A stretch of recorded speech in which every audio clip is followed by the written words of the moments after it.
జీవితం దేవా నీకంకితం, బ్రతుకైనా చావైనా నీ కోసమే. ఇదిగో నా జీవితం దేవా నీకంకితం, బ్రతుకైనా చావైనా నీ కోసమే. నాకున్నది నీ ఒక్కడివే, నే బ్రతికేందుకు నీ ప్రేమ చాలయ్యా.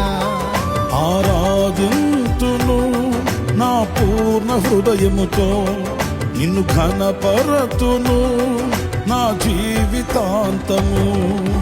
యేసయ్యా యేసయ్యా యేసయ్యా, నా యేసయ్యా యేసయ్యా యేసయ్యా, యేసయ్యా యేసయ్యా యేసయ్యా, యేసయ్యా